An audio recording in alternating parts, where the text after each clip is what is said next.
성적 차이라는 게 대부분 공부 시간, 그러니까 순공 시간이라는 키워드를 많이 쓰는데 그 영향도 굉장히 크게 있죠. 하지만 공부 방식에 대한 중요성도 그에 못지않게 크다는 것입니다. 성적이 눈에 띄게 향상이 된 친구들 있잖아요. 이런 친구들은 바로 공통점이 한 가지가 있는데요. 메타인지라는 능력이 뛰어나다는 것입니다. 안녕하세요. 바른인재 영어의 최유섭입니다. 오늘은 정말 중요한 이야기를 한번 나누려고 하는데요. 제가 대치동에서 강의할 때 만났던 중학교 3학년 친구의 사례가 좀 인상 깊어서 오늘 나누려고 합니다.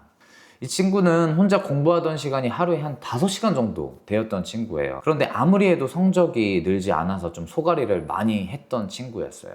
1년 뒤에 갑자기 성적이 수직 상승하더라고요. 놀라운 건 이 학생이 뭔가 특별한 학생은 아니었다라는 거예요. 우리가 말하는 영재성이 보이지 않았던 평범한 친구였는데 노력 하나만은 대단했던 친구였죠. 그런데 이 평범했던 친구가 메타인지라는 특별한 학습 방법을 터득하고 나서 성적이 그렇게나 향상이 되었던 거였습니다. 오늘은 이 메타인지의 놀라운 효과와 여러분의 아이도 적용할 수 있는 방법을 좀 공유해 보려고 합니다. 사실 저도 마찬가지입니다. 여러분 아이들처럼 저도 어릴 적 시절을 돌이켜 보면은 공부할 때 정말 비효율적으로 했어요. 밤을 새서 앉아 있는 경우도 있었지만 효과적인 공부가 아니었던 거죠. 그렇게 제가 대학에 가고 학원 강사가 되기 위해서 공부를 다른 방식으로 좀 하다 보면서 그리고 지난 14년간 수많은 아이들을 가르치면서 깨달은 것이 있습니다. 성적 차이라는 게 대부분 공부 시간, 그러니까 순공 시간이라는 키워드를 많이 쓰는데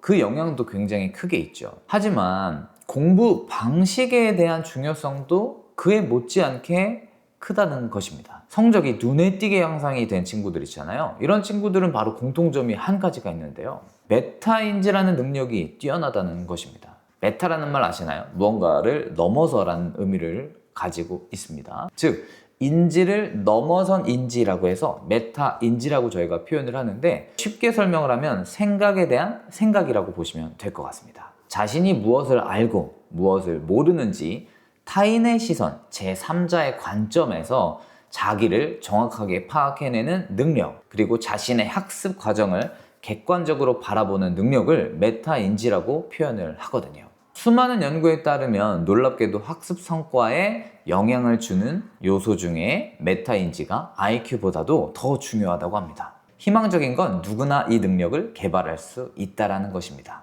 공부에 있어서 메타인지가 왜 이렇게 중요할까요?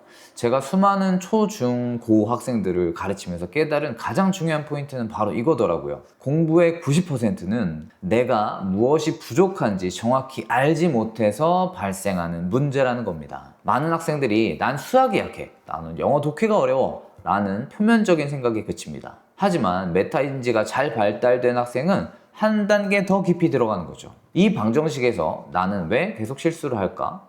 내가 이 영어 지문을 이해하지 못하는 이유는 뭐 때문일까?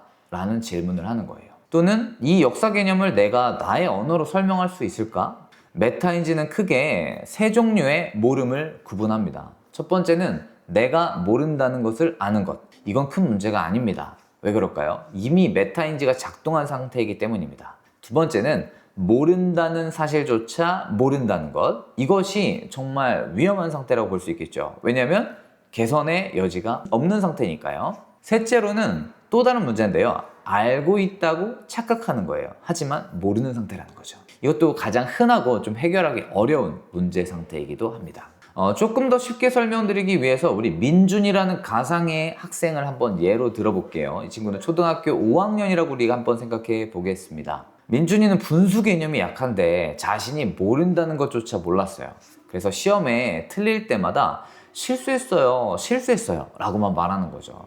하지만 메타인지 훈련을 시작한 이 친구는 분수의 덧셈에서 분모가 다를 때 어떻게 해야 되는지 헷갈려요 라고 구체적으로 자신의 문제를 표현하기 시작했습니다. 이렇게 문제를 정확하게 파악하면 어떻게 될까요?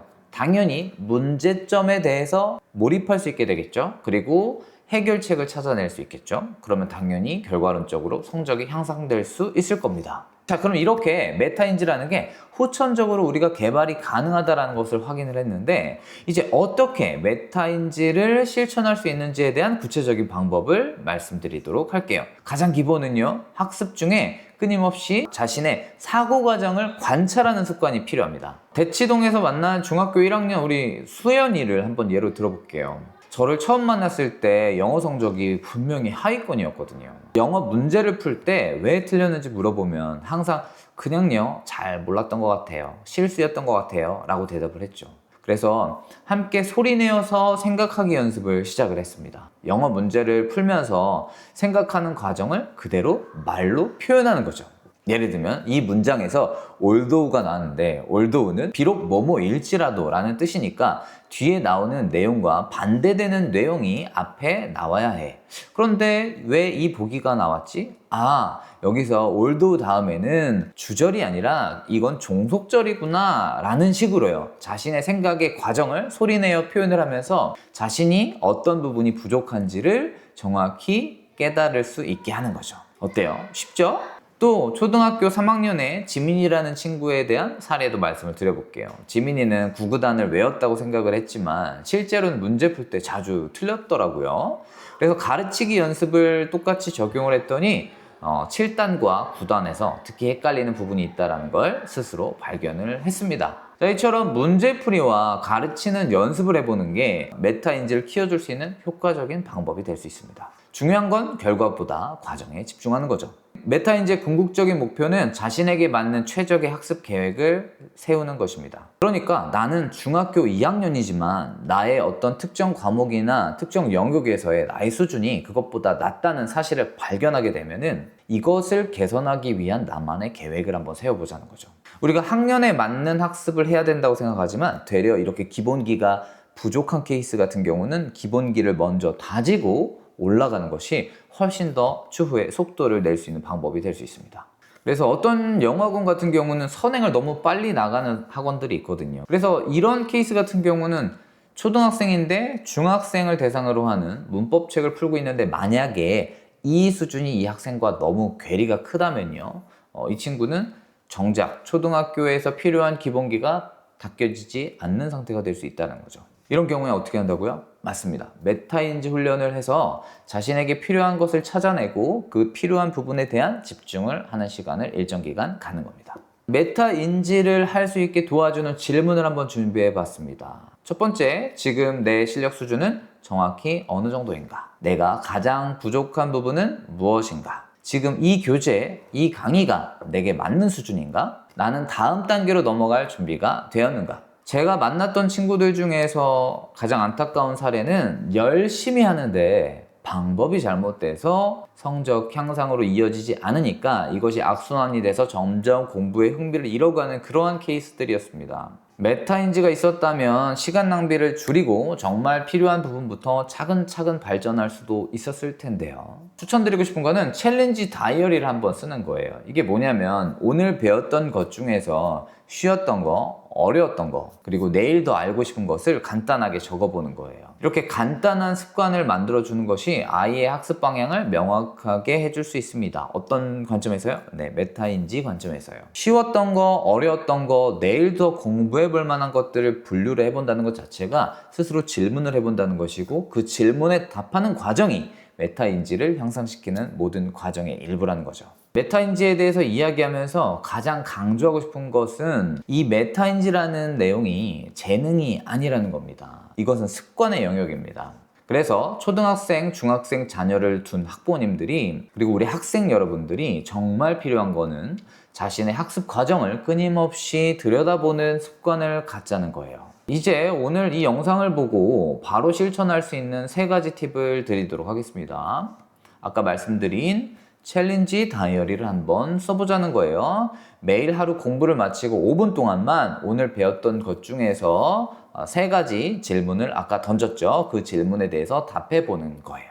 자, 중학생이라면 좀 더 구체적으로 이 챌린지 노트에서 모르는 것만 따로 빼서 모르는 부분에 대해서 집중적으로 공부할 수 있는 노트로 활용을 해주시는 것을 추천드립니다. 다시 말하면 모르는 것을 발견할 때마다 기록을 해놓고 그 기록한 내용들에 대한 개선점을 거기에 같이 함께 써주는 거예요. 그리고 매일 5분은 오늘 배웠던 내용을 그게 어떤 과목이든 상관없어요. 이 내용을 누군가에게 5분 동안만 설명해보는 습관을 가져보는 겁니다. 단 하루도 빠지지 않고요. 만약에 사람이랑 하는 게 어려우면 인형이나 챗 GPT를 사용하는 것도 괜찮은 방법이 될 수 있을 것 같아요.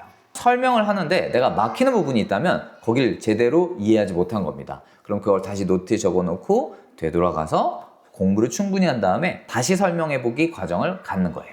그리고 어떤 과목이든 문제를 풀 때 정답을 맞추는 즐거움을 갖는 것도 물론 중요해요. 하지만 그거보다 더 중요한 것은 바로 과정에 집중하는 겁니다. 풀이 과정을 아까 말씀드린 대로 소리내어서 말해보면서 풀어보면 약점을 좀 제대로 이해할 수가 있게 돼요.